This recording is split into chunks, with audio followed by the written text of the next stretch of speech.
to note, this is not about legislation.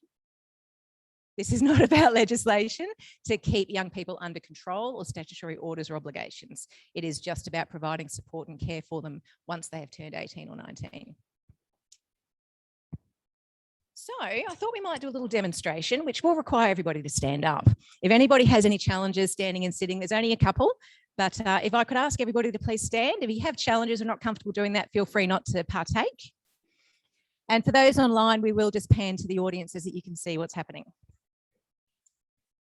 So the Deloitte report takes into account the current situation in Queensland, which does allow for some young people to remain cared for post-18 to the age of 19 by foster care supports continuing until that time. And that's all we have in Queensland at the moment, besides some transition from care supports.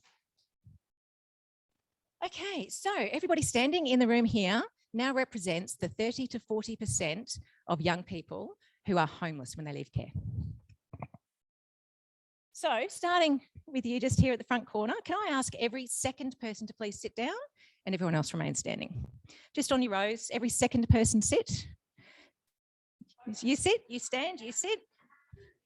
You stand, yep, it'll get confusing, my apologies. If everyone in the room, you should be standing between two people sitting or as close thereto as you possibly can. And if I can ask you to look around the room, that's the difference for homelessness for young people leaving care between having extended care to 21 or keeping the system as it currently is. A 50% greater probability of not being homeless. Pretty impressive. If everybody could please stand again. Let's talk about education. So this one a little bit harder. You're now representing the 95% of young people who will not go past high school education, who leave the child protection system at 18 or 19. Right, so this time, two people stay standing, one person sits down. So if you could sit, please. If you could stay standing, Barb, if you could stay standing. Lindsay, if you could sit. 2-1, 2-1, all the way around the room, please. This is a lot more simple in my mind. So 2 stand, 1 sit, 2 stand, 1 sit.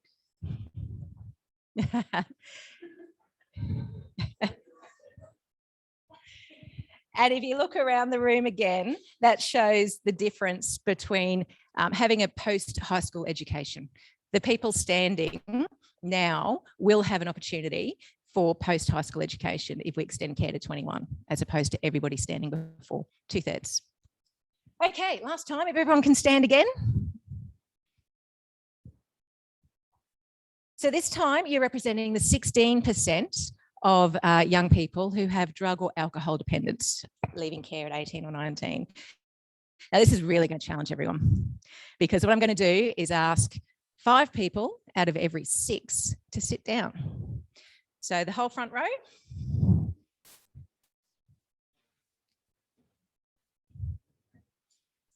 You sit.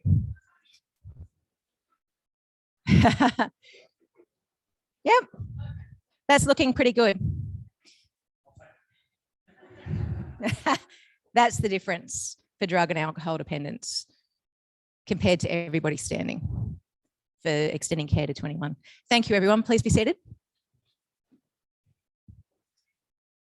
Okay, sorry to those online. I do pace. I must apologise. I will probably make people a bit ill. What I would like to do now is introduce Paul McDonald. Paul is the founding chair of Homestretch nationally, and he's the CEO of Anglicare Victoria. Prior to this, he was the Deputy Secretary of the Children, Youth and Family Division in the Department of Human Services for the Victorian Government. Paul joins us from our recently released Friends in Victoria, and he is here to share where we are as a nation in relation to extending care in Australia. Welcome, Paul. Welcome, Tina, and hello, everyone, both online, all of you online and also in person. It's Paul McDonald here. And first of all, I want to say thank you for sending the love, because it's 26 degrees down here. So I feel like I'm a better part of Queensland already in Melbourne. And we've only been in lockdown for 480 days. And today is our first day out. So pardon my sort of maybe exuberance on that. I tell you what. Anyway, let's not worry about that. Goodness me. Look, this is fantastic that you're all here today. And first of all, thanks, Shay, for your welcome to us to the country. I'm actually on Wurundjeri land, and what I wish to do is pay my respects through using the Woiwurrung language in relation to that. Baladu, Nunwa, Naranik, Paul McDonald, Luwik Bulok Nugal, Nagoon Gojin Karip Bulok Nugal Lik. And that is, welcome, hello, it's Paul McDonald here. How are you? I pay my respects to the elders past and present on Wurundjeri country that I'm on, and for other elders past and present on this screen. And I thank you all for being here today. Well, it's fantastic. I want to acknowledge also yourselves, your good selves being here. Now, let's remember that that seminar we had at South Bank there about 3 or 4 years ago, which was a fantastic event. We had a lot of people turn up, and we're still talking with the government, Queensland government, about taking on the great reforms that extended care can have for young people. So I want to acknowledge all of you out there who have been on this journey, whether only just the last couple of weeks, last couple of days, or last couple of years at Queensland. I also want to acknowledge the Ian Potter Foundation, who have helped to fund this. You may know that Ian Potter Foundation have donated $50,000 for the next 2 years to fund the Homestretch campaign in Queensland, which is a fantastic result. I want to acknowledge them. I also want to acknowledge the government reps that are in the room, and fantastic to have your active interest in relation to this reform, and also noting that we had a national symposium that many of you would have attended back in September, and again, now a particular Queensland forum. It's tremendous to have you here. So why are we all here? What's our discussion? And you very much know the issues that face young people when leaving care. Despite our best efforts, they struggle. Just have a look at the ABC online when you're having a break, and Google in relation to the 3 young people who talk about their experience coming out of care in Queensland and what this reform could mean for them. Now, we've got some great leaving care programs right around the country, and we've got some great leaving care programs in Queensland, but the research is still conclusive. Young people struggle when they have their care terminated, ended, despite these leaving care programs. We know that, as Tina has pointed out, the great dramatic differences, 35% will be homeless in their first 12 months. They make up 2/3 of the homeless youth population in Queensland. We also know they're overrepresented in correctional institutions, in hospital emergency wards, in a number of places. And whilst leaving care programs like Next Plus and others play their part for some young people, for those young people who are either not ready to go, for those young people who are trying to grow up too quickly, as the system does all the time, Homestretch argues a different proposition, that much like 85% of Queensland's 18 to 21-year-olds who are still with one or both parents, a child in care under the state of the care has an entitlement for care to continue through to 21, has an obligation by the state for them to administer care. Homestretch argues not about transitioning from care or leaving care. Homestretch argues, let's continue the care. Let's provide the certainty. Let's continue the provision of all the resources the state was providing when before they turned 18, 19, continue that through to 21. Extending the provision of the care we'd like to see is a right that a child can request from the state. And as the United Kingdom call it, it's a right for the child to request the state to care for me through to 21.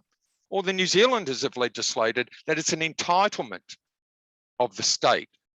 A child is entitled to receive care through to 21.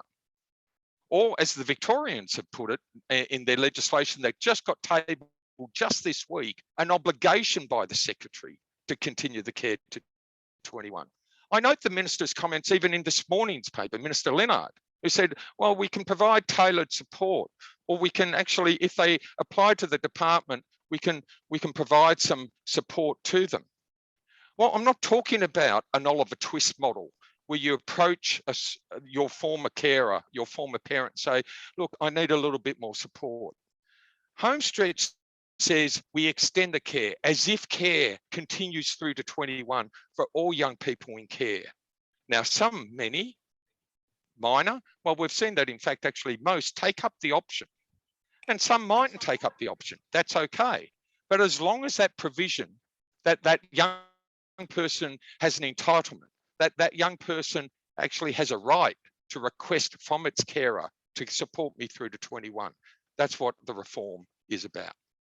So we began the campaign 4 or 5 years ago with the support of carers, with the support of grandparents, with the support of stakeholders, with the support of Create, with the support of all those fantastic care leavers. And a shout out to you care leavers out there who might be on this. Good on you lot for what you've done, for how you've carried yourself through all this.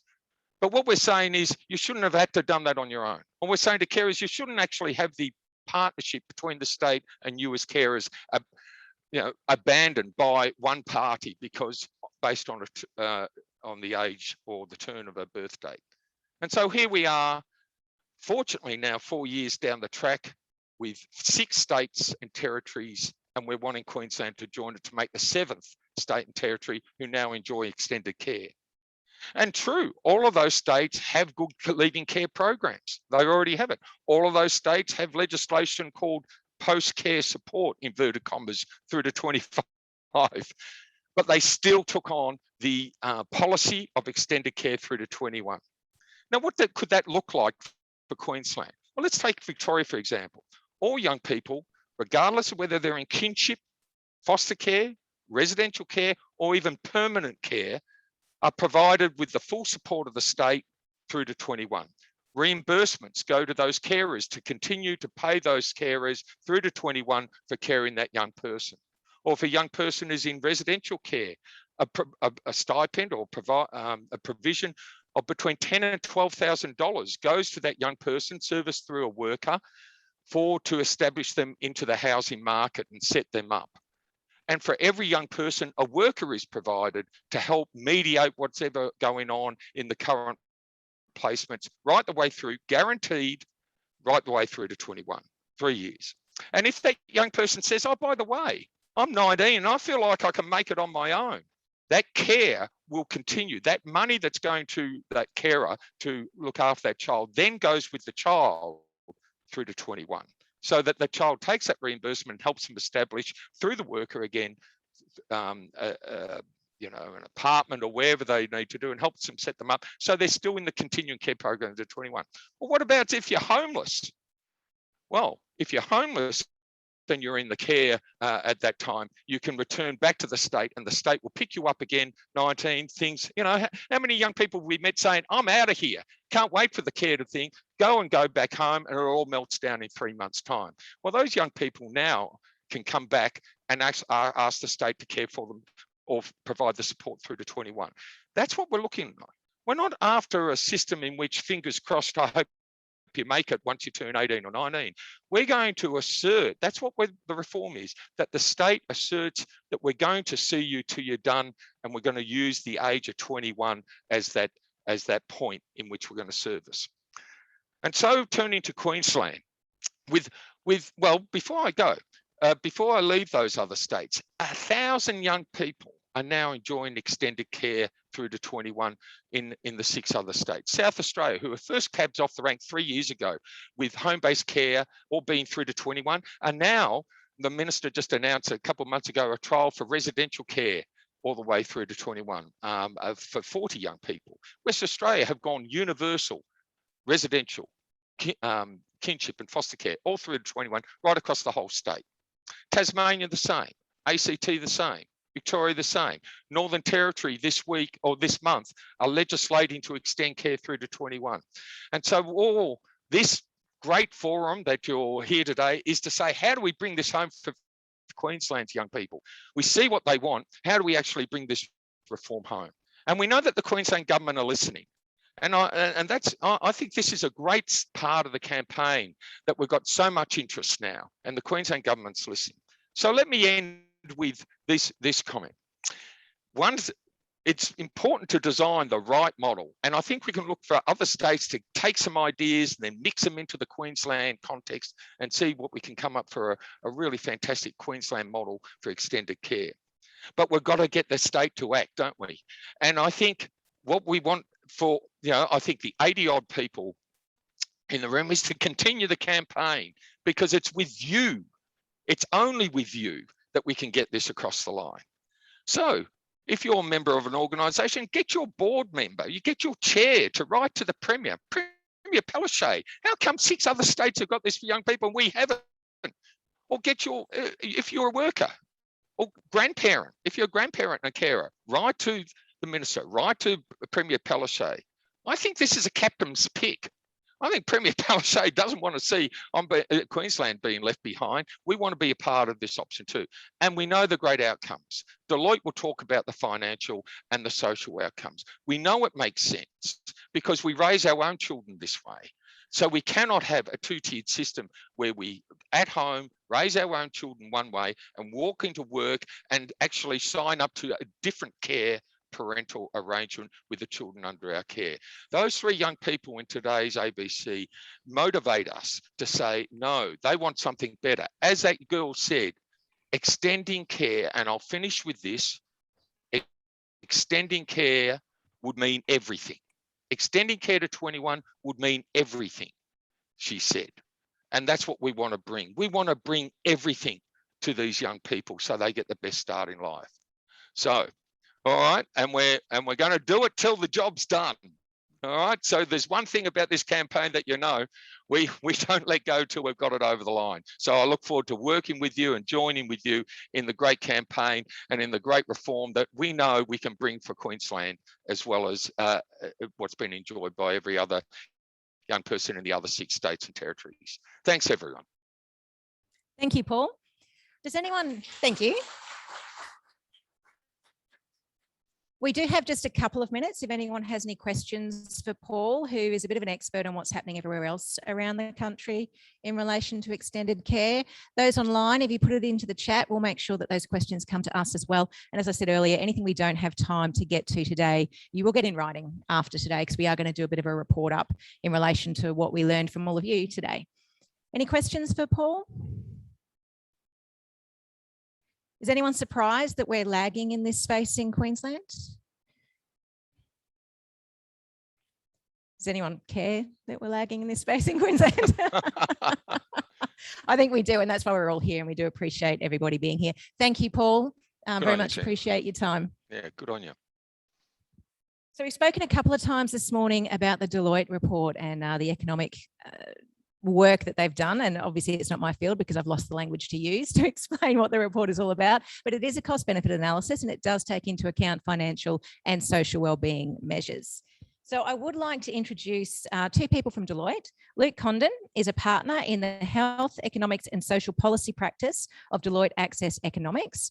He joined Deloitte in 2013. Prior to that, he commenced his career in the public sector. With Luke is Hannah Bilby, who is an analyst in the Health Economics and Social Policy, also at Deloitte Access Economics. And Hannah has a background in consulting, research, and as a registered pharmacist.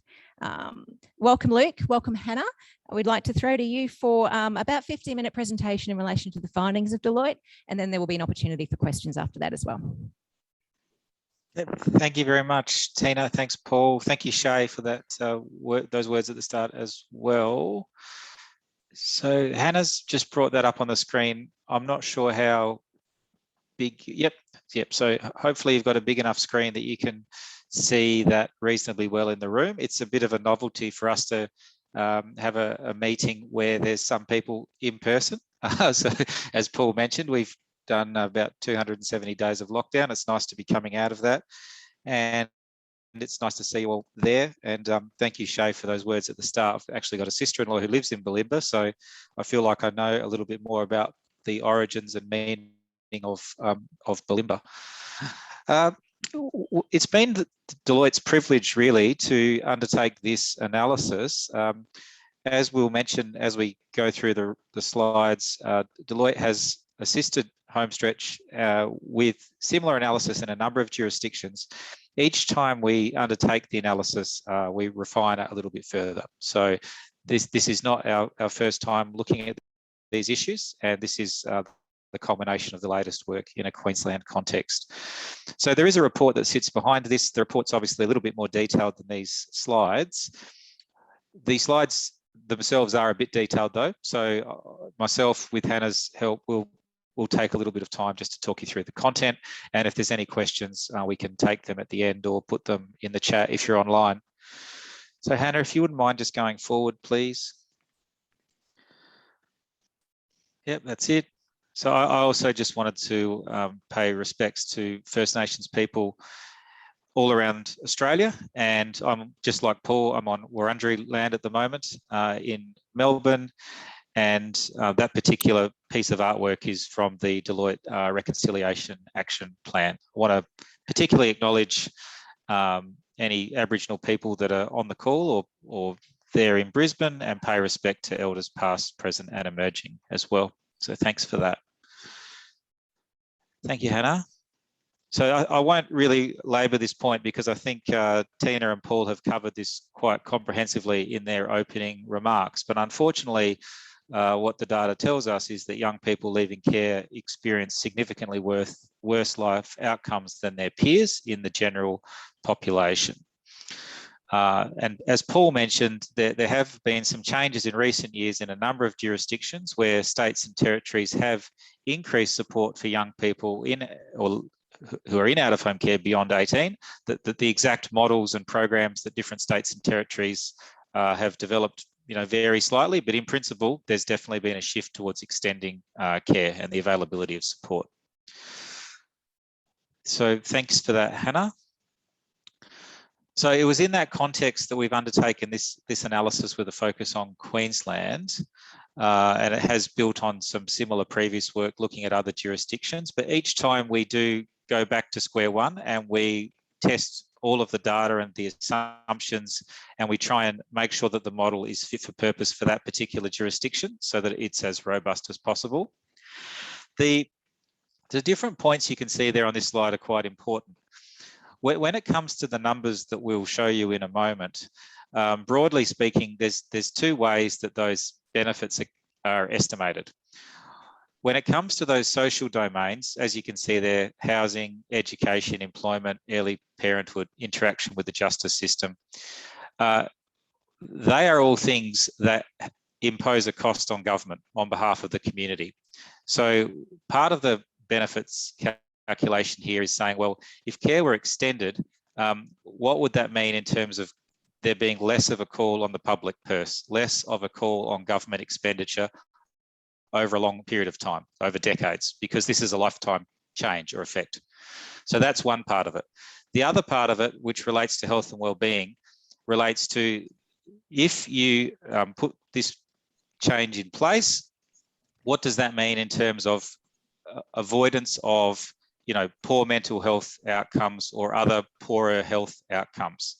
So health economics type calculation based on QALYs and DALYs. So there's that social domains around avoided cost to government, and there's those health and wellbeing domains in terms of what does this mean regarding the health and wellbeing of those individuals. So just bear that in mind as we go through the rest of these slides. Thanks for that, Hannah. Sorry for the text on this slide. I'll just call out the key points. Okay.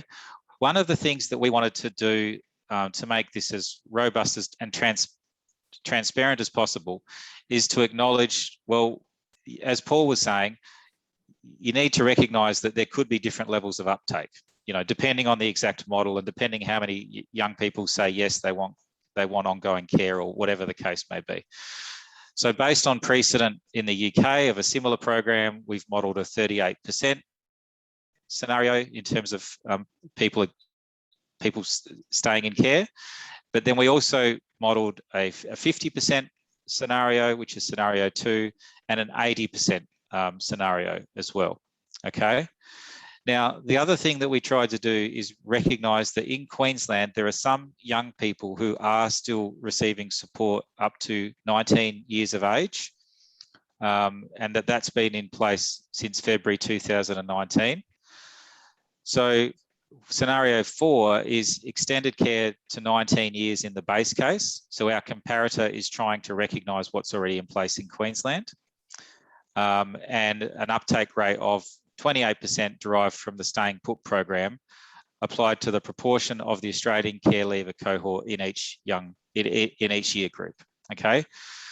And then finally, the larger financial impact of failing to support young people in out-of-home care until age 21 as a result of the higher level of use of government services is presented. So that's basically the flip side of what I was talking about before. So on the one hand, if you make this change, that has a number of flow-on benefits, including reduced expenditure by government over a longer period of time in a whole range of different areas. Well, if you don't do it, the logic follows that government is going to incur those expenses. So what we've looked at is, well, which levels of government would incur them? Because some of them would be incurred by Queensland, but also quite a lot of them would be incurred by the Commonwealth because they relate to things like unemployment benefits, welfare payments, those types of things. So that's also part of the report. So that just is explaining the different scenarios. And Hannah, if you wouldn't mind just going on to the next slide. So as was mentioned in the introduction, it's a cost-benefit analysis-based approach. So we've estimated the net benefit of accounting for program costs of offering young people in out-of-home care extended support to age 21 and quantified the total cost to governments of children leaving care at 18, like just what I was saying a minute ago. So basically we've compared two states, one in which the program is offered on a voluntary basis and one in which the program is not offered and care is ceased at 18 years of age. So those diagrams there are really just showing that there are some different pathways, and those pathways are incorporated in the modelling. So if care is extended, well, yes, you could have people who could then stay with it until 21, but you'd have some people that would say no thanks. And so you just need to recognise those different scenarios and those different pathways in the modelling, which is what we've done. We might just go on, Hannah. So now we get into some of the specific results. So this is relating to the different scenarios that I was just talking about. So for scenario one, if you look only at financial costs, it's a benefit to cost ratio of 3.3, which suggests a return of $3.30 for every dollar spent. That's just in terms of that avoided cost to government, those sort of direct financial benefits, if you like. But if you include the wellbeing costs and benefits, then the program has a benefit cost ratio of 5.9 under scenario one, which is a return of $5.90 for every dollar spent. And we've done it over 40 years because obviously we're talking about people that are fairly early in life. So it's reasonable to state that if you extend care at that quite young age, that will have impacts over a very long period of time. So we've done that over 40 years. And that's also backed by the literature as well. And obviously the specific dollar figures that back up those ratios are shown there. So in scenario two, which is the same as scenario one, except we increase the uptake. Now, the interesting thing that you'll notice here is in terms of the ratios, they stay the same. So for the sort of direct financial benefit, 3.3, and benefit cost ratio, 3.3. Once you include the wellbeing costs and benefit, 5.9. However, the dollar figures have changed. Okay, so what basically happens is more young people opt in, the government expenditure on the program increases, but the benefit increases commensurately with that expenditure. So obviously, as there was more uptake, if Queensland decided to do this, there would be more of an expenditure by Queensland to accommodate those young people, but the benefit would increase proportionally, okay? And then you see the same thing happening with scenario three when you increase the uptake to 80%. So the benefit cost ratios stay the same, but the dollar figures increase, okay? So the significance of that is you could be confident that irrespective of the level of uptake and the number of young people that chose to continue care, you can be confident that there is that payoff, there is that return. Obviously, the return is partly to government and it's partly to the young people themselves and society at large, but there is that return from the investment. So Hannah, if you wouldn't mind going on. So this is the one where we tried to acknowledge the fact that Queensland is providing some care to some young people up to age 19. So this one, as a consequence, has a slightly lower benefit cost ratio for financial only of 2.7, but a slightly higher one for when you include the wellbeing cost and benefit. So the reason the financial one's a bit lower is essentially it's already acknowledged that there's some cost being incurred, and so therefore there's also some benefit being incurred. So the cost is a bit lower in the financial one only, but so is the benefit, you know. But you do see significant wellbeing returns to these young people once you factor that in. So even under this scenario of acknowledging that there are some young people receiving some form of care or support up to age 19 in Queensland, you still see a strong return on investment, whether it's financial and wellbeing. So, Hannah, if it's okay, we might just go on to the next one. So this is really just comparing what I was talking about. So we've shown the different scenarios in one slide, basically, and the lighter green is the net benefit in terms of financial cost only, and the darker green is the net benefit in terms of financial and wellbeing cost. The light blue is the benefit cost ratio in terms of financial only, and the dark blue is benefit cost ratio in terms of financial and wellbeing.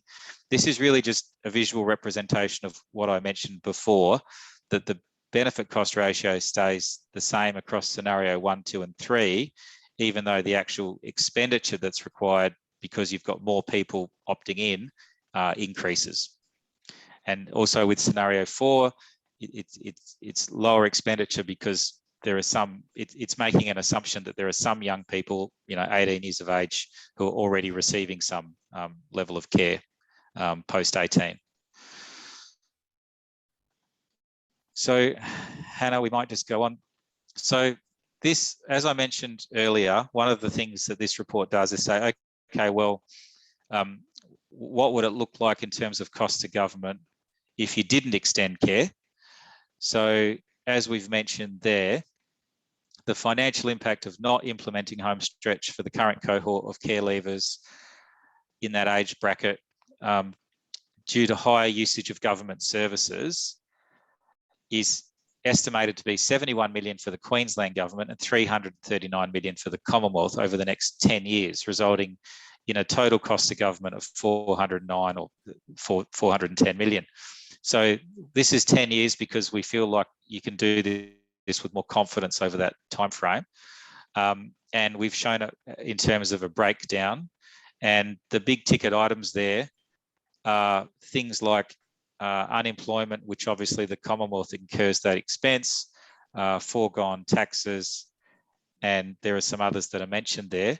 But also Queensland, there's a fairly significant impost there in terms of homelessness spending. Unfortunately, there's quite high levels of homelessness amongst this cohort when they leave at 18. And you can also see the others that we've estimated, hospitalisation, mental health, smoking, alcohol and drugs, crime, which would be, interaction with the criminal justice system. So if you don't do this, you're going to incur those costs or something like those costs. So this is just a pie chart representation of what we were just talking about. As we just said, the costs to Queensland are mainly attributable to the cost of housing and homelessness, but all of those other ones are in there as well.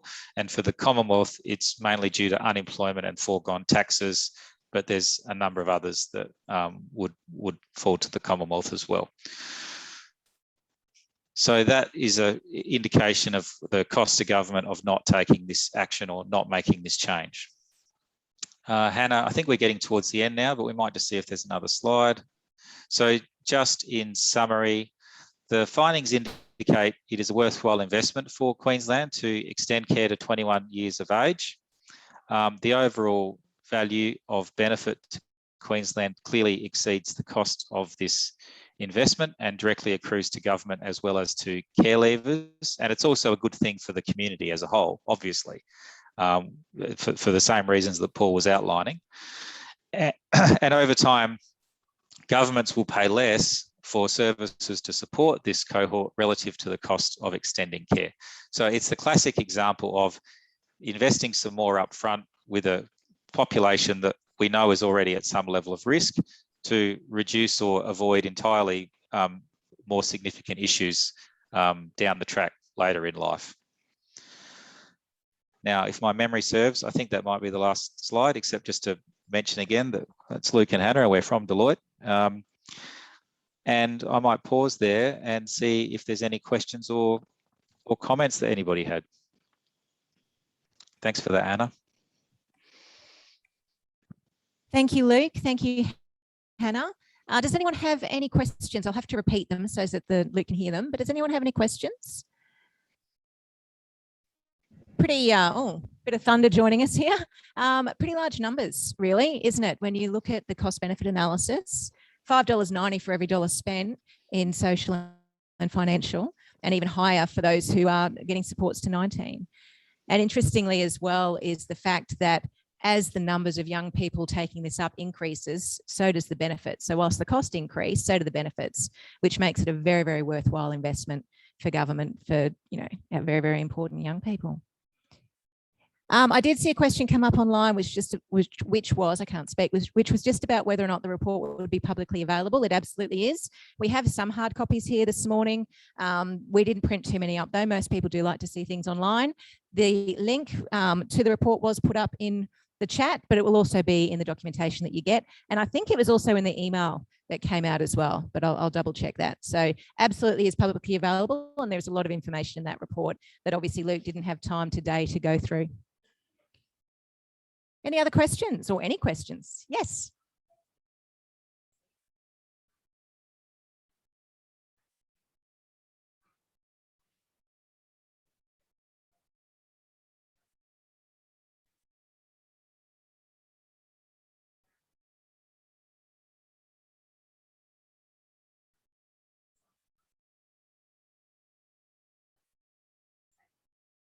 Yep. So Luke, the question there was, what is factored into the early pregnancy data? Hannah, I might ask you if you want to have a go at that one. Thank you. Yeah, absolutely. Thanks for that question. So we use data from the literature, specifically when we're talking about the probability of early parenthood. We've used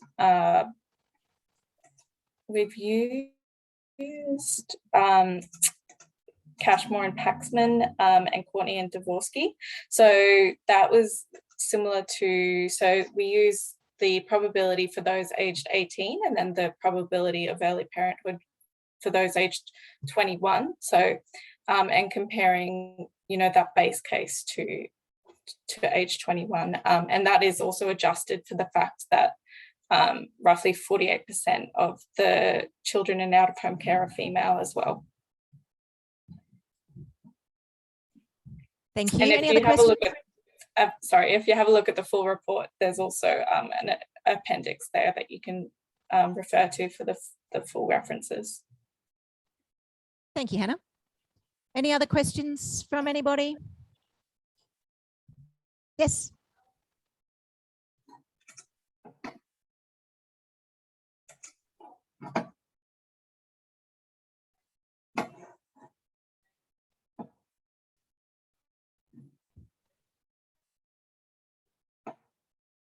It's a very good question. That question was about whether or not extending care to 21 will impact current placements available in the sector. I'm not sure that you would have had research specifically in relation to that you can speak to, Luke, but I can certainly speak to that a little. Yeah, so that's essentially a question about the capacity of the system to absorb these extra places. Is that right? Yep. Yeah. And I guess probably the main point that we would make in relation to that is this is not about keeping young people in placements.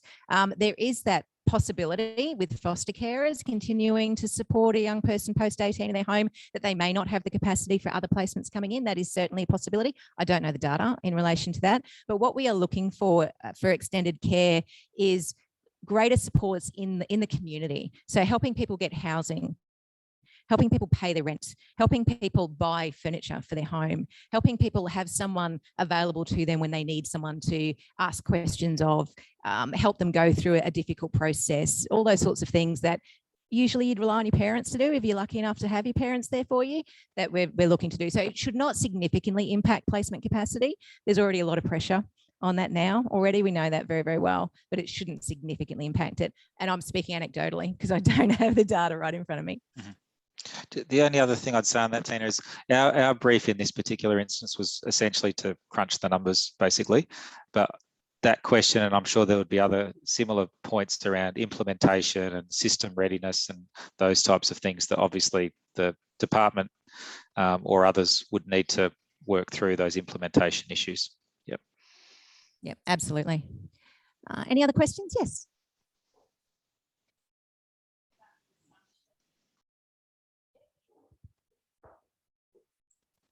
My question is just to clarify the assumption around the support. So while recognising the value of ongoing support, is the assumption that by providing that the risks of future homelessness, mental ill health, etc., are mitigated 100% or just partially? Yeah, that's a good question. I heard that one. Thank you for that. Hannah, do you want to comment on that one, please? My only comment would be that I think we're looking at what the literature has told us in terms of children leaving care at certain age groups, and I think that effect is mitigated by the level of uptake of extended care. So that's what we've tested through those various scenarios. I don't know if you have any more to add to that, Luke. No, I don't have more to add, but I think presumably, though, when you model forward the impacts over time, it's not assuming that these people never have any issue or harm, right? It's more of a reduction in the level of risk, and what that means in terms of cost to government over time. Any other questions?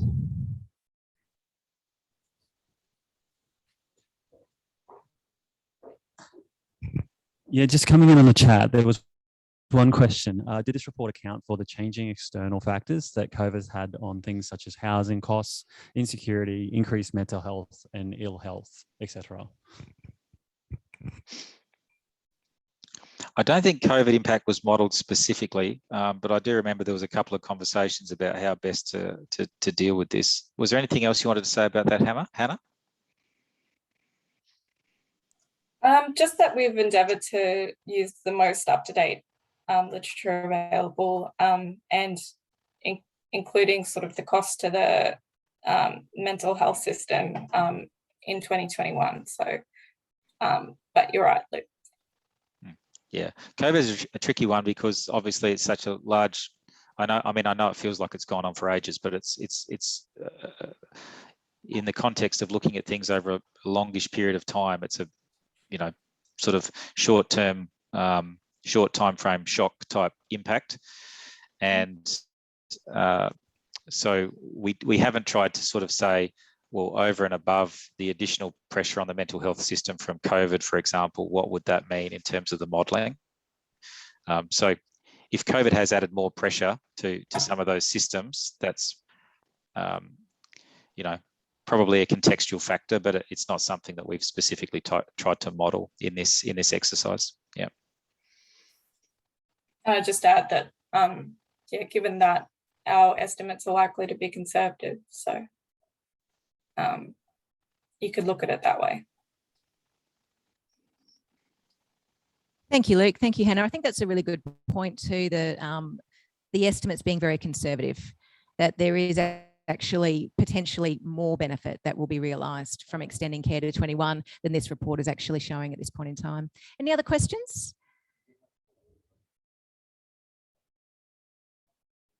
Paul, you have something to add?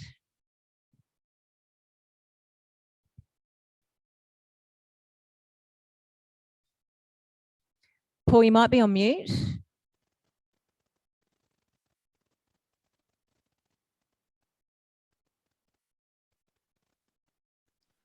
Okay, can you hear me now? Yes, we can. Okay, thanks. I just thought I'd really good questions at some of the. I thought I'd just answer one or two of them, just in relation to the concern on reduction of placements if care was extended. And sorry if you can't see me, but I will answer. In the United Kingdom, prior to staying put, which is their extended care policy, there was a lot of discussion, and you might see it from Emily Munro's papers and others. There's a lot of discussion about, will this shrink the care placement numbers, call numbers? We're concerned that, in fact, if foster carers keep their children longer through to 21, they won't have capacity to take those new placements in when required. So that was certainly a part of the discussion during the trials. But in fact, what they found practically during not only the 5 trials they ran, but actually rolling out extended care across the home-based care system. And mind you, UK, England are running foster and kinship extended care to 21. Scotland have included residential care. They haven't seen a reduction in placements in practical. So whilst theoretically it's a question, it's a good question, quite an obvious one to ask, and I really welcome that question. Practically, once care has been introduced, they haven't seen a reduction in placements. Just in relation to, and just the other one in relation to the referencing that Luke and Hannah have done on teenage pregnancies, there's a very good study in California by Professor Mark Courtney, which Hannah referred to. Now, they've been following up young women over the last 7 years who have been in extended care. So these young women are now 23, but under the Californian law, care went to 21. Now, they've compared those young women to other 18 to 21-year-olds, and they've found that there's been a 38% reduction in teenage pregnancies of those who, in fact, have remained in extended care than those who don't get that opportunity to have extended care. So I hope that helps, Tina. Thank you, Paul. Any other questions? Thank you, Luke. Thank you, Hannah. It was very informative, and the full report is available. We've also just given everybody a tiny little snapshot, a one-page snapshot in relation to the information that is in that.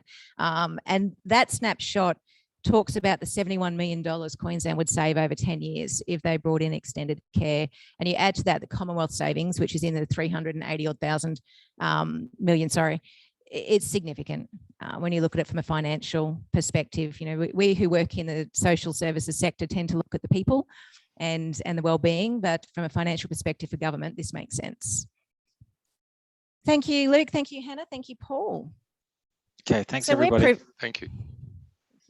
We're privileged this morning to have some people with us who have lived experience of the child protection system and leaving care at 18 years of age. So I would like to welcome to the front our Create. Introduce each person individually, but if our young consultants would like to come to the front and take your seat at your panel. Andrew's the State Director for Create Queensland and is going to run a short panel conversation with the young consultants for Create. Thank you, Andrew.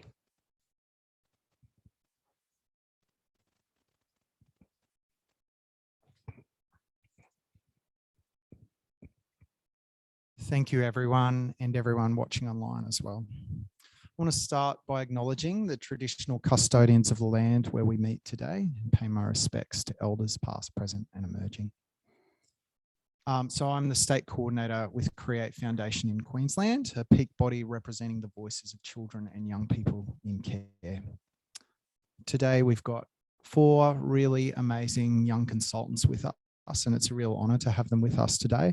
I also want to acknowledge some of the other young people that are in this room today with lived experience as well. It's always an honour to be invited into young people's stories, and I don't want to take that for granted. And so the young people today also have the right to say no to a question if they don't want to answer it as well, and to answer it in a way that they feel comfortable. And I also want to encourage you to think, if you've got questions for our people who are experts of the system, they've lived it, they know it, to think about those, and also people online to put forward your questions as well. So thank you for that. All right. We might start by introducing our young consultants. And do we have a second microphone? No? We're going to pass this microphone along. That'll be great. So can I get you to start by sharing your name, your age, and an interest that you have, something that interests you? All right, we'll pass it this way with Janice. Hi, my name is Janice. I'm 18 years old. My interests are full driving and camping. And yeah, that's me. Hi, I'm Hannah. I'm 19 years old. Reading and writing. Good morning. My name is Chloesha. I am Aboriginal and I'm from Waka Waka, down in Cherbourg. Hi, I'm Jessie and I am 25 and my interests are plants. All right. So I want to start the conversation by asking for you to paint a picture of your experience leading into your 18th birthday, coming out of care. So all of you have transitioned from care now, but leading into your 18th birthday, if you can paint a picture for us of what that was like and invite us into that story. So I might just get Janice and maybe Hannah to start with that one, and then we'll ask you some other questions later if that's okay. Leading into my 18th birthday, I was very panicked. I didn't know what was going to happen after I left care and what that meant for me. And basically a week for my 18th birthday, my CSO came and dumped a whole heap of information and I had no idea what to do with that. But Create luckily had helped me out and had told me that there are support systems that I can still access after turning 18. So I had actually had a pretty similar experience to Janice. Leading into my 18th birthday, I was terrified. I knew of some supports, but I hadn't really met with any of them. And I knew that as soon as I turned 18, all the supports that I'd grown used to, all the people who I considered to be my family were just going to disappear. So I was terrified and really sad. Sorry to hear that, guys. And thank you for sharing and for the courage in that. Would you like to, Chloesha and Jessie, would you like to explore that question as well, like painting a picture for us and for the people in this room about leading into your 18th birthday?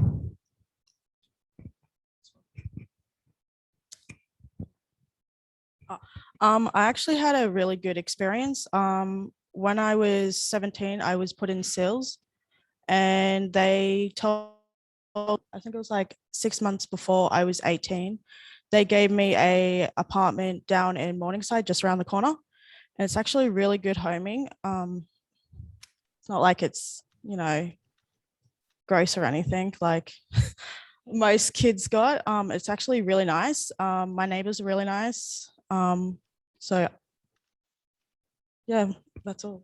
Thank you. Yeah, so my experience was, yeah, definitely more of the positive side. I spent a lot of time working with the youth workers in my residential I was living in, working on transitioning, budgeting, I was paying rent, and yeah, just trying to prep me as much as possible for when I was going to transition out. So yeah. I might explore that again with you, Chloesha, because you did get that stable housing and you had that support leading into that. But I know in conversations with you, you've talked about some of the people around you and their experience, some of the people really close to you. And I was wondering if you'd be able to share about that and the impact on them and what you were able to have in terms of that housing support, but the impact on other people with a care experience around you.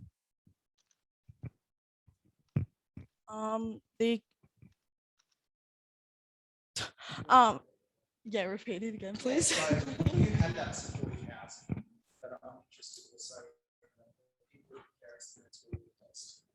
Yeah. I have a lot of siblings and a lot of them are put in residentials, resis, and they didn't really get the experience I got. A couple of them got, sorry.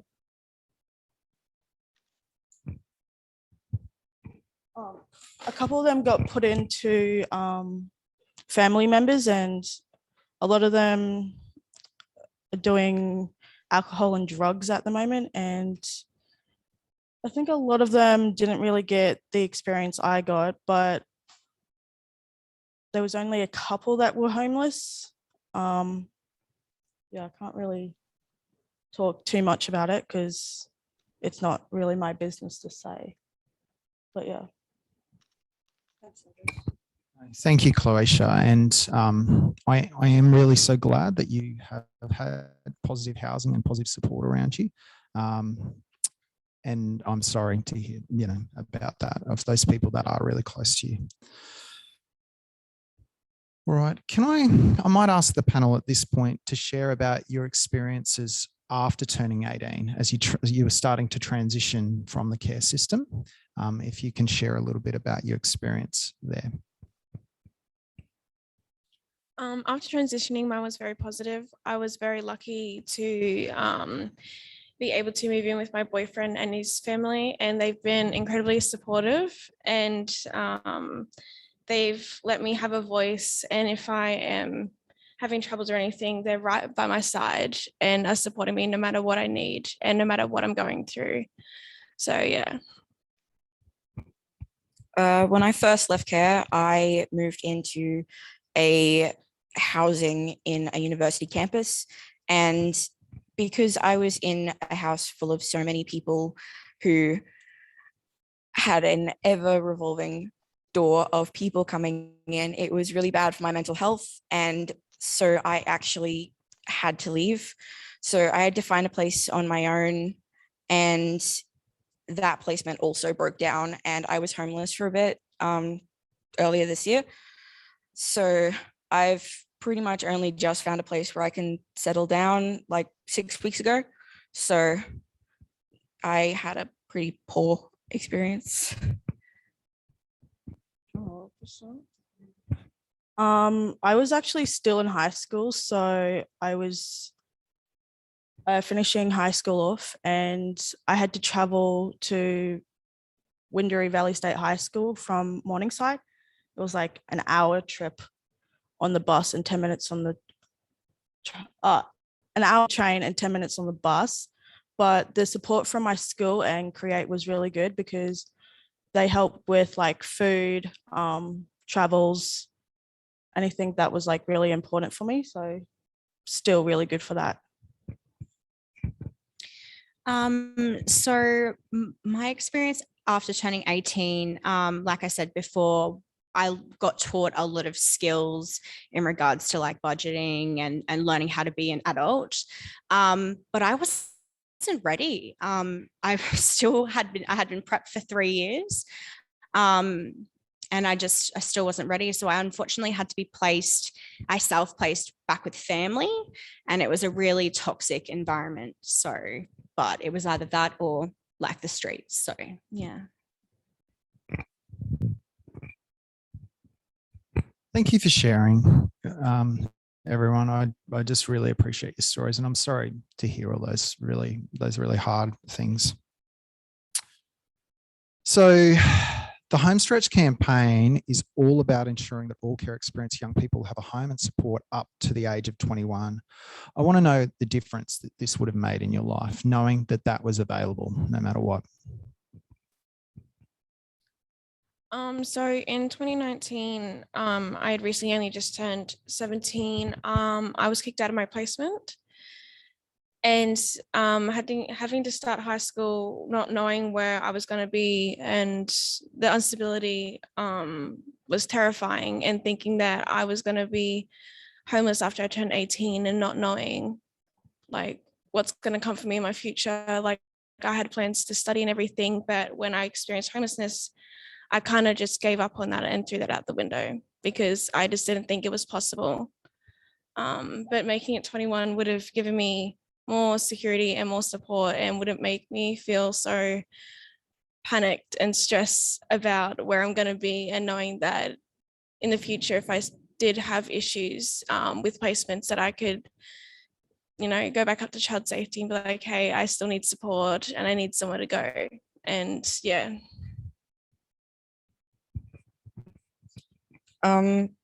I probably wouldn't have experienced homelessness. I was only homeless because I didn't know how to find a place on my own. And I would have had support around that.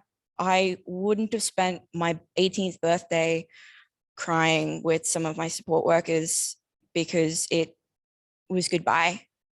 And I wasn't allowed to have contact with them anymore because of the particular residential services policies. So past 18, I wasn't allowed any contact with them, and I was basically orphaned because that was my family.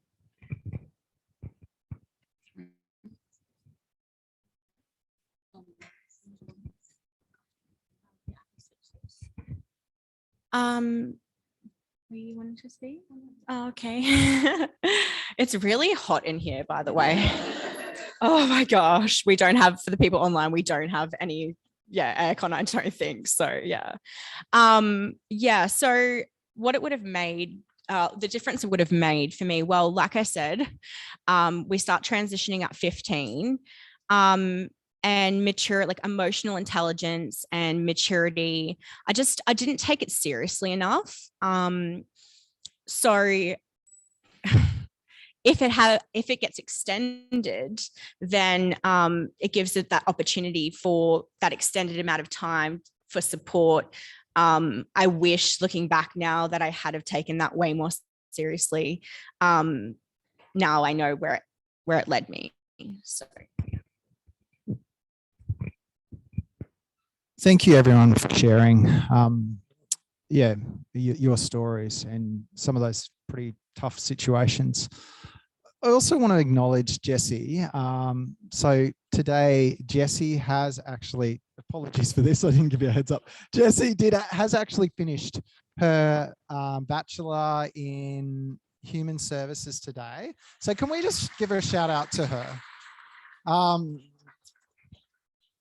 And has got snapped up for a job, I think, in Resi Care as well. So that's congratulations to you. But I also think you did that on your own. You know, you fought, really hard to get that. And we would love other young people to have that little bit of extra support. And I think we saw in the Deloitte around education and things like that to be able to reach those goals as well. But shout out to you for getting there and against the odds and really achieving that. So I really want to acknowledge that.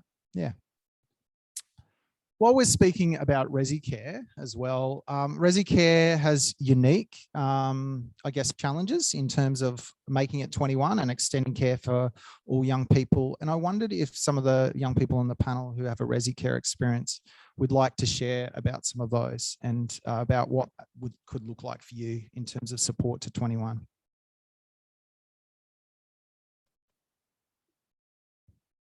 You don't have to. However you want to answer. If you don't feel comfortable, that's okay. It is, it's a huge topic. Did you want to explore, just start to touch on that? No.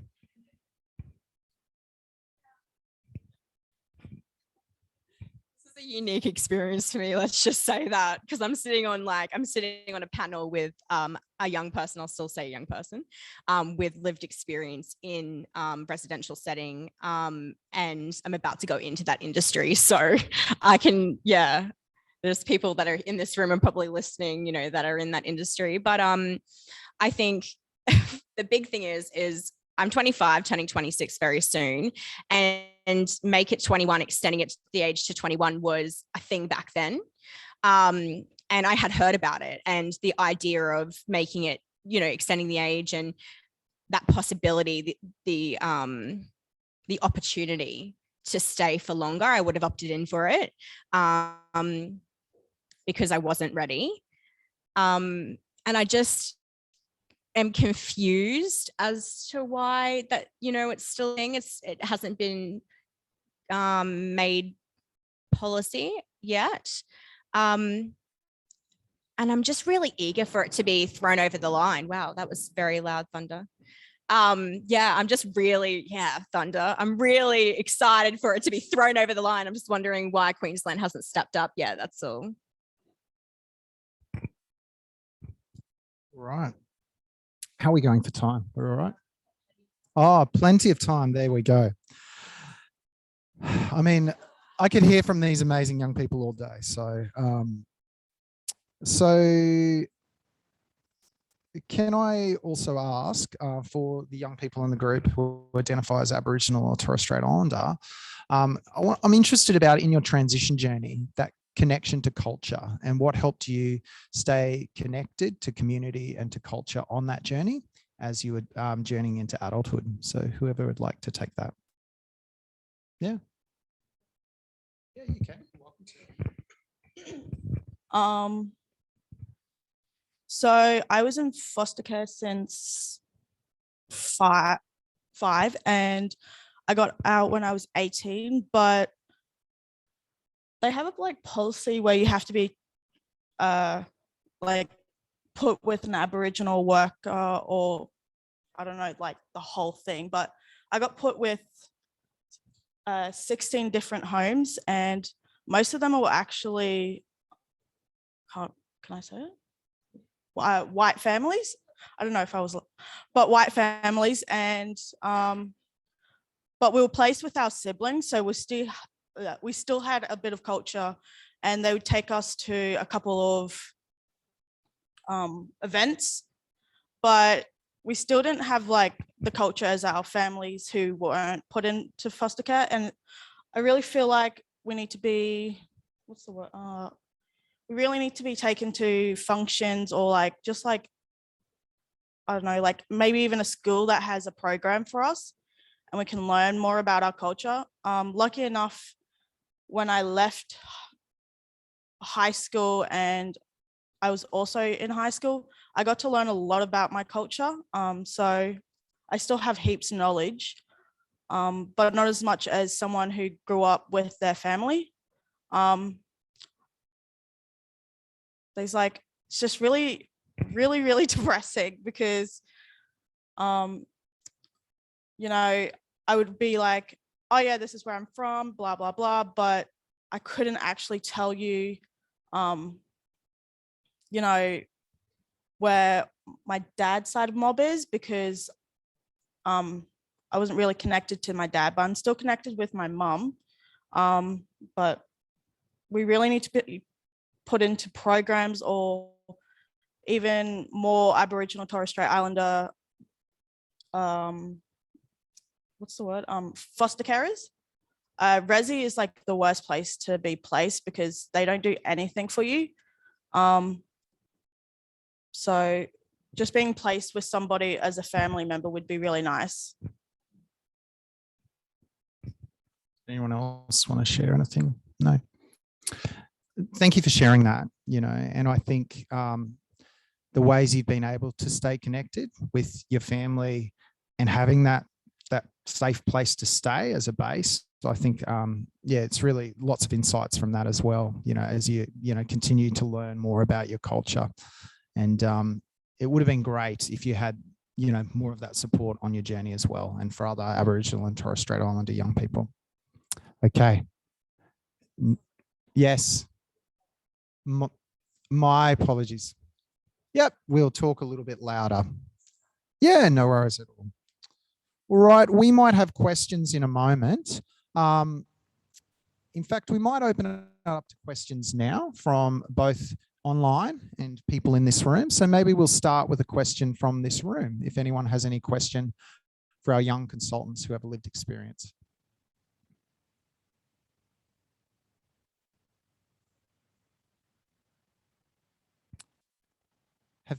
Maybe we'll start online. Is there any that have come up online yet?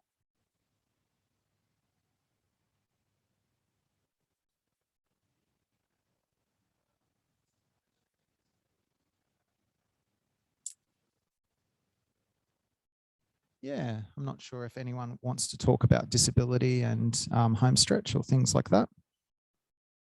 No?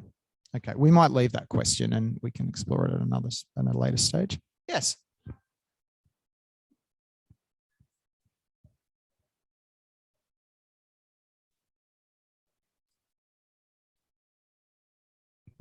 Yes. So the question was if any of the young people have received Next Step Plus support and that. And I'm trying to think if any of you were involved in the advocacy around Next Step, but maybe not, maybe other ones.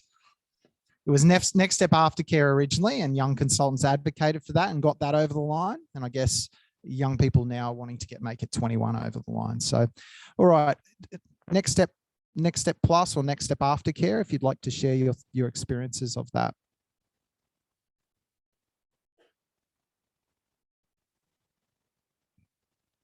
I know you have. I know some of you guys have, and you don't have to answer if you don't want to, but anything you'd want to share. Anyway. Yeah, that's no worries. There we go.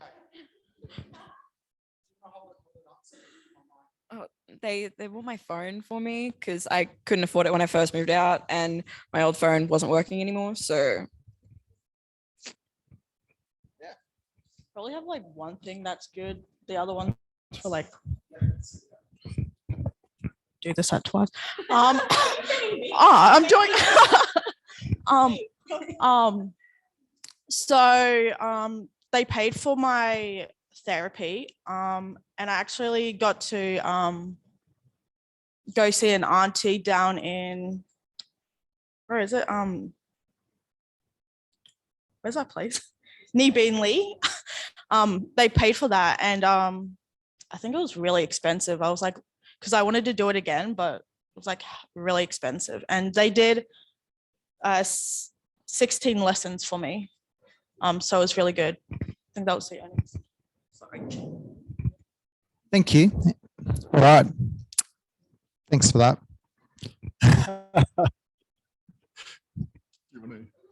Okay, all good.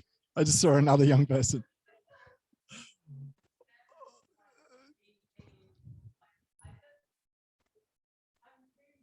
That's fine. No, 100%.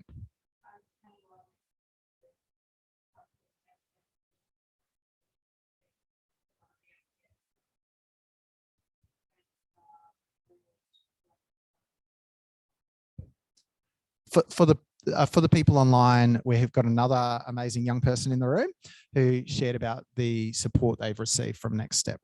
Okay. Thank you. Are there more questions emerging online or any more from the room? Yeah, one down the back. Thanks. Thanks, Shay.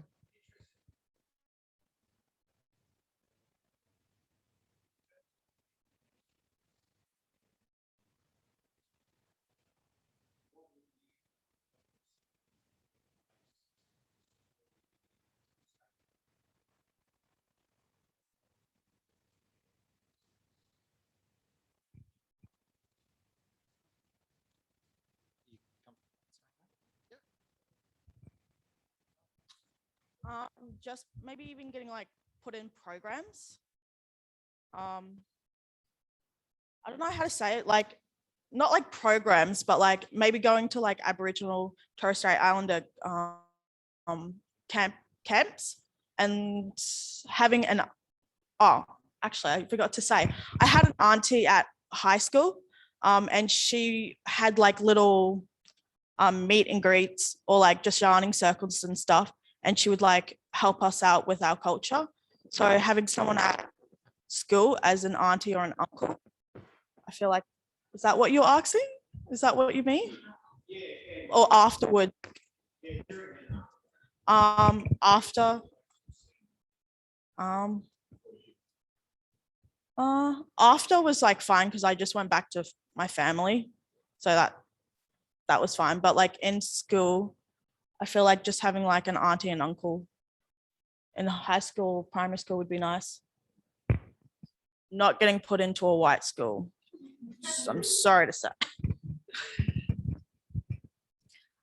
So I only recently found out that on my dad's side, I was Indigenous. I was always very confused about my culture, and I was always wanting to find out more, especially like during school when you did like class projects and everything about your family. All I knew was my siblings and my parents. I didn't know a lot, and I feel like with child safety, I tried to get my family tree, and they just gave me everything like I already knew.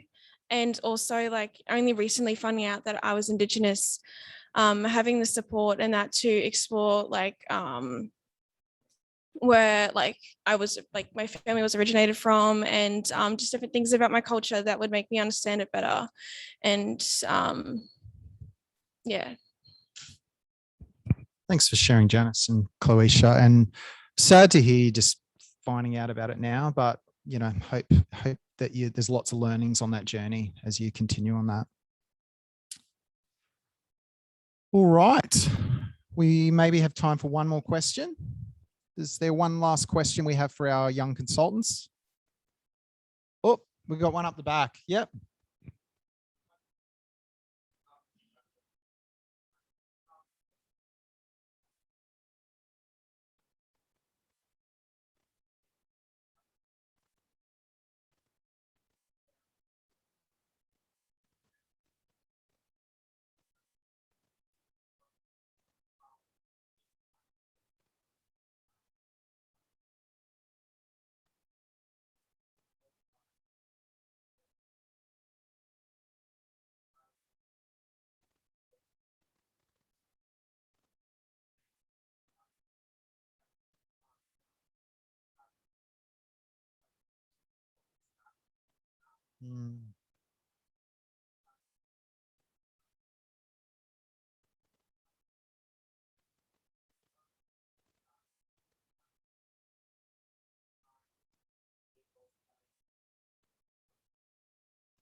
Really important reflection just for people online. That was a reflection around obviously the biggest impact is on young people who live, the impact on staff who are seeing young people and really worried about what's going to happen to them as they after their 18th birthday, or in some cases 19th birthday. So really important reflection there.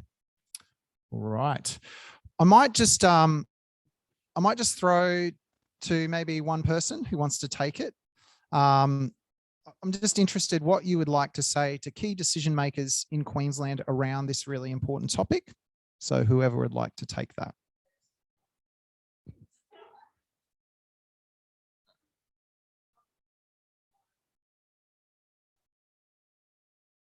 Who wants to take it? Jess? Do you want to pass it down to Jess? Thank you. Okay, so I was voted to go, but I am not a public speaker. I just really want to briefly mention when I was in school, I thought I was going to share my story when I was older and I was going to be a public speaker. And now I'm like, I want to vomit. Yeah. I'm not like, I'm anyone that knows me personally, I'm a chatty person, but as soon as I get in front of people, I'm like, wow, like it's a lot. But yeah, like the time is now, Queensland. Like I said before, I mean, it was happening back then. It was just sort of I don't know how to do math, but it was sort of just a thought. I think a few people may have been working on it back then. But what I found interesting was that first slide, one of the first slides in the PowerPoint was just the picture of Australia. And you saw the blue and then just that big section that was missing. And yeah, that made me feel really sad. Hey, it makes me, it doesn't bring up good feelings. It would mean so much to young people that are here today, and also, other young people that have had those really, really negative experiences to take this over the line. And I think, yeah, let's do it. Like, get it done. And let's see the benefits. And there's a clear economic benefit. And it's in my mind, it's unfortunate we had to get there and have to do a presentation on the financial costs, but we are, talking to government here, and that's what we have to do, I suppose. So yeah, that's all I really wanted to say. Can we give a massive hand for all our young consultants today? Just another shout out to the resilience and courage of every single young person here. I just really want to acknowledge that and to thank you for sharing your stories with us so courageously. Thank you so much. Thanks. Thank you, Andrew. Thank you, everyone. And I just want to second that. I think sometimes we get a little bit complacent. Those of us that are used to getting up and speaking in front of people at how intimidating it can be. So thank you. Really wonderful for you to share your stories and to share if I'm not quite in front of the camera. Thank you for that as well. It's an absolute privilege for us to have you, all of you in the room with lived experience, to share those experiences with us and help us on this path. Because if we do bring extended care in, we need your voices. We need you to tell us what it is that we need to do to actually make it work for you. So thank you, very much appreciated. Okay, so that brings us to the end of the formalities. Those online won't be joining us for the rest of the morning. However, we are going to have a very small workshop. It'll only go for about an hour for those who are able to stay after morning tea. The questions to that workshop will be put up in the chat along with the email addresses I mentioned earlier. Please do, those online, give us your thoughts. Tell us the answers to the questions that you think. It really is about us exploring what we need here in Queensland. We've got some models that have been brought into place outside of Queensland. We also have models that are around the world. Some of that might be right for us, some of it might work for us, and some of it might not. It might just not be what we need here in Queensland. So we really want to make this very Queensland based and make sure that whatever we put to government to say, hey, bring this in, it's going to work for us and it's going to work for you, most importantly. So thank you for joining us. There are 2 more polls to come on the Slido app. So I did see that there was a few people that knew absolutely nothing about home stretch and extended care. So really important to hear that, because we need to get the message out, particularly to the sector, in relation to what we are about and what we are trying to achieve for young people who've been in the child protection system. So the next poll is up. If you go into Slido, you'll have a little question to answer there. We'll have a word cloud that will show. It will come out in the written documentation that everyone will get from online as well. So thank you. And then in about 10 minutes time, we'll put the next poll up. So please join us for morning tea, those who are here. We really appreciate you being here. And then after morning tea, which will be for about 20 minutes, we'll move into the workshop for this afternoon. Thank you to everyone online. We really appreciate you being with us. Thank you to Paul and to Luke and to Hannah. And thank you to our media team. I really would like to acknowledge the very, very hard work of our media team in the corner here. And Irina, whom you can't see, is joining us from Melbourne as well. So thank you.